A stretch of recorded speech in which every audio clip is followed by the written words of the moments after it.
Assalamualaikum warahmatullahi wabarakatuh. Kali ini kita akan belajar SKB tes bidang kesehatan dan farmasi.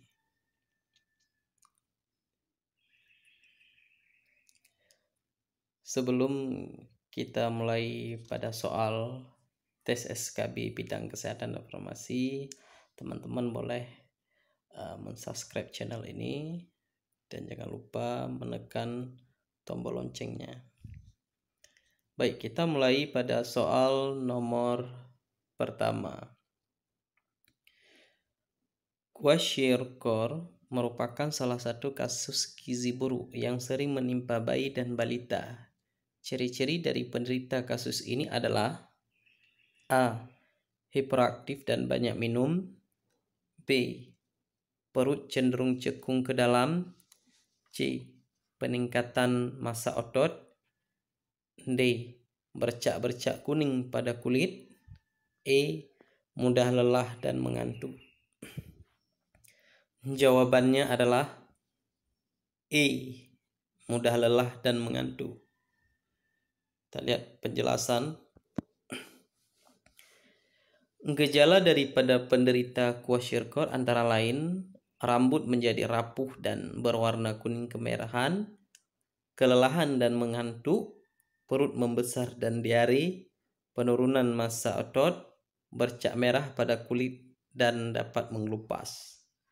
Jadi jawabannya di sini adalah mudah lelah dan mengantuk. Teman-teman harus menghafal poin-poin dari penderita kwashiorkor. Nanti bila ada disebut salah satu dari yang disebutkan tadi, selain yang disebutkan tadi, teman-teman sudah bisa menjawabnya. Baik, kita lanjut ke soal nomor 2. Jajanan tidak sehat yang sering disajikan oleh oknum pedagang karena mengandung formalin dapat mengakibatkan orang yang mengkonsumsinya mengalami gangguan A. Hati, B. Kulit, C. Paru-paru, D. Saraf, E. Usus besar. Jawabannya adalah A. Hati. Formalin yang tertelan dan telah akut dapat menyebabkan kerusakan pada hati, jantung, otak, limpa, pankreas, dan ginjal. Jadi disebutkan di sini salah satunya adalah hati. Hampir sama kayak jawaban soal tadi. Jadi teman-teman harus menghafal item-itemnya semua. Bila nanti disebut salah satu selain dari hati, teman-teman sudah bisa menjawabnya. Baik, kita lanjut ke soal nomor 3. Penyakit kolera adalah penyakit infeksi saluran usus bersifat akut yang disebabkan oleh bakteri Vibrio cholerae yang masuk ke dalam tubuh seseorang melalui A. Keadaan sampah yang kotor, B. Makanan yang terkontaminasi, C. Aliran air, D. Udara terbuka, E. Penggunaan barang penderita. Jawabannya adalah B. Makanan yang terkontaminasi.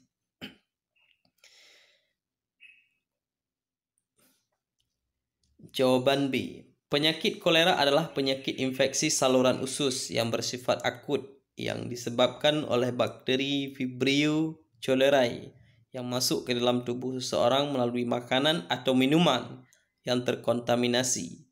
Ciri-cirinya adalah buang air besar, cair, berwarna seperti air cucian beras, dan encer lebih dari 3 kali sehari. Kemudian berlanjut dengan muntah dan dehidrasi. Kita lanjut ke soal nomor 4. Proses pengobatan oleh beberapa fasilitas kesehatan pada lokasi yang sama merupakan salah satu macam reaksi dalam proses pengobatan dalam kurung Schumann yang disebut A. fragmentation, B. self-medication, C. discontinuity, D. shopping, E. procrastination. Jawabannya adalah A. fermentation.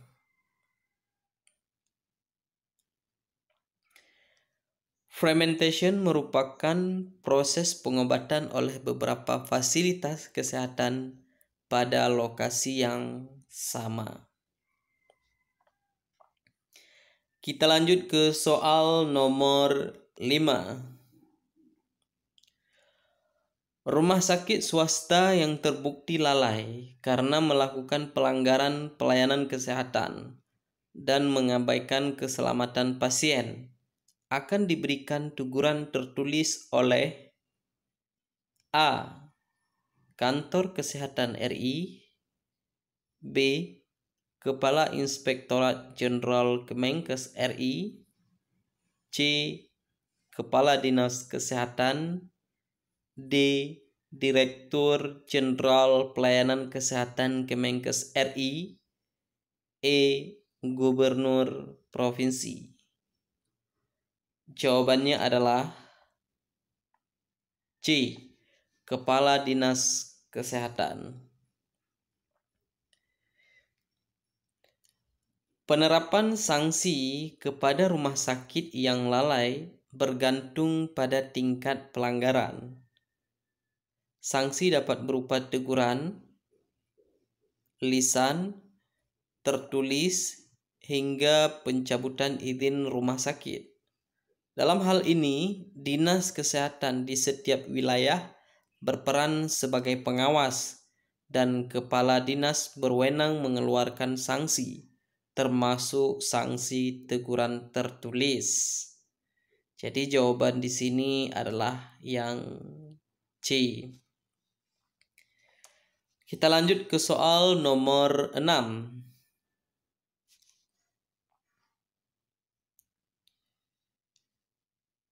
Setiap makanan dan minuman yang dikemas wajib diberi tanda atau label sesuai pasal 111 ayat 1 Undang-Undang Nomor 36 Tahun 2009 berisi sebagai berikut, kecuali A.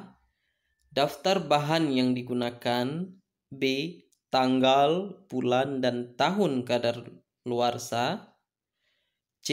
Berat bersih, D. Nama distributor, E. Nama dan alamat produsen. Jawabannya adalah D. Nama distributor. Setiap makanan dan minuman yang dikemas wajib diberi tanda atau label yang berisi nama produk, daftar bahan yang digunakan, berat bersih atau isi bersih, nama dan alamat pihak yang memproduksi atau memasukkan makanan dan minuman ke dalam wilayah Indonesia, serta tanggal, bulan, dan tahun kadaluarsa. Nama distributor tidak wajib tercantum dalam label makanan atau minuman. Jadi di sini disebutkan kecuali. Jadi jawabannya adalah D. Nama distributor. Kita lanjutkan ke soal nomor 7. Standar pelayanan minimal bidang kesehatan sesuai Peraturan Menteri Kesehatan RI Nomor 43 Tahun 2016 Pasal 2 yang tepat adalah A. Setiap warga Indonesia usia 75 tahun ke atas mendapat screening kesehatan sesuai standar. B. Setiap anak pada usia pendidikan dini mendapat screening kesehatan sesuai standar. C. Setiap ibu hamil mendapatkan pelayanan antenatal sesuai standar. D. Setiap penderita kanker mendapatkan screening kesehatan sesuai standar. Setiap warga negara Indonesia usia 10 tahun ke bawah mendapatkan pelayanan kesehatan sesuai standar. Jawabannya adalah C. Setiap ibu hamil mendapatkan pelayanan antenatal sesuai standar. Standar pelayanan minimal bidang kesehatan sesuai Peraturan Menteri Kesehatan RI Nomor 43 Tahun 2016 Pasal 2 yang tepat adalah setiap ibu hamil mendapatkan pelayanan antenatal sesuai standar. Setiap warga Indonesia usia 60 tahun ke atas mendapatkan screening kesehatan sesuai standar. Setiap anak pada usia pendidikan dasar mendapatkan screening kesehatan sesuai standar. Setiap penderita hipertensi mendapatkan pelayanan kesehatan sesuai standar. Setiap warga negara Indonesia usia 15 sampai dengan 59 tahun ke bawah mendapatkan screening kesehatan sesuai standar dan lain-lain. Jadi banyak item yang disebutkan pada Peraturan Menteri Kesehatan RI Nomor 43 Tahun 2016 Pasal 2 tentang pelayanan minimal di bidang kesehatan. Jadi teman-teman menghafal semua item-item ini bila disebutkan salah satu selain yang disebutkan pada soal, teman-teman sudah bisa menjawabnya. Kita lanjutkan ke soal nomor 8. Germas secara nasional dimulai berfokus pada 3 kegiatan, yaitu mengkonsumsi buah dan sayur, memeriksakan kesehatan secara rutin, dan A. Melakukan aktivitas fisik 30 menit per hari. B. Menjaga kesehatan lingkungan rumah. C. Tidak mengkonsumsi minuman bersoda dan beralkohol. D. Menanam pohon yang banyak di pinggiran jalan. E. Mengurangi penggunaan plastik yang sukar diuraikan. Jawabannya adalah A. Melakukan aktivitas fisik 30 menit per hari. Germas secara nasional dimulai dengan berfokus, di sini tulisannya dengan berfokus pada 3 kegiatan, yaitu mengkonsumsi buah dan sayur, memeriksa kesehatan secara rutin, dan melakukan aktivitas fisik 30 menit per hari. 3 kegiatan tersebut dapat dimulai dari diri sendiri dan keluarga, serta dilakukan saat ini juga karena tidak membutuhkan biaya besar. Jadi di sini ada 3 poin disebutkan dari Germas. Teman-teman bisa menghafal ini semua. Bila disebutkan salah satu selain yang disebutkan di soal, teman-teman sudah bisa menjawabnya. Baik, kita lanjutkan ke soal nomor 9.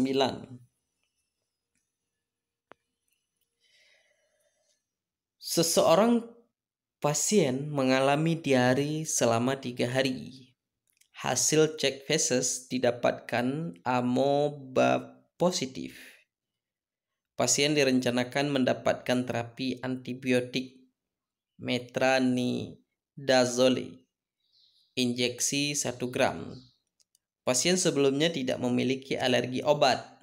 Apakah yang harus dilakukan perawat sebelum menginjeksikan antibiotik pada pasien? A. Melakukan tes alergi. B. Memberikan informan konser. C. Menjelaskan efek terapi. D. Mengkaji riwayat alergi. E. Menjelaskan hasil laboratorium. Jawabannya adalah A. Melakukan tes alergi. Pada kasus tersebut, pasien sebelumnya menjelaskan jika tidak ada alergi obat tetapi tidak spesifik apakah obat tersebut antibiotik yang dimaksud, sehingga tes alergi tetap perlu dilakukan untuk mencegah kemungkinan alergi yang timbul, bahkan shock anafilaktik. Oke, baik, kita lanjutkan ke soal nomor 10. Perawat sedang mengumpul data klien yang telah mengalami tiroidektomi dan mencatat bahwa klien mengalami hoarseness dan suara yang lemah. Manakah intervensi yang paling sesuai? A. Cek tanda-tanda pendarahan. B. Berikan kalsium glukonat. C. Lapor segera kepada perawat yang berwenang. D. Yakinkan kepada klien hal itu hanya bersifat sementara. E. Hentikan pemberian kalsium glukonat. Jawabannya adalah D. Yakinkan kepada klien hal itu hanya bersifat sementara. Kelemahan hoarseness pada suara dapat terjadi akibat trauma pada saraf laring. Jika terjadi demikian, klien harus diyakinkan bahwa itu hanya akan bersifat sementara beberapa hari, sehingga klien diingatkan untuk bicara seperlunya saja. Tidak perlu lapor pada perawat senior dengan segera. Tanda-tanda tersebut juga tidak mengindikasikan pendarahan atau penghentian pemberian kalsium glukonat. Baik, di sini hanya 10 soal yang kita jelaskan. Nanti kita lanjutkan di video selanjutnya. Terima kasih telah menonton channel ini. Assalamualaikum warahmatullahi wabarakatuh.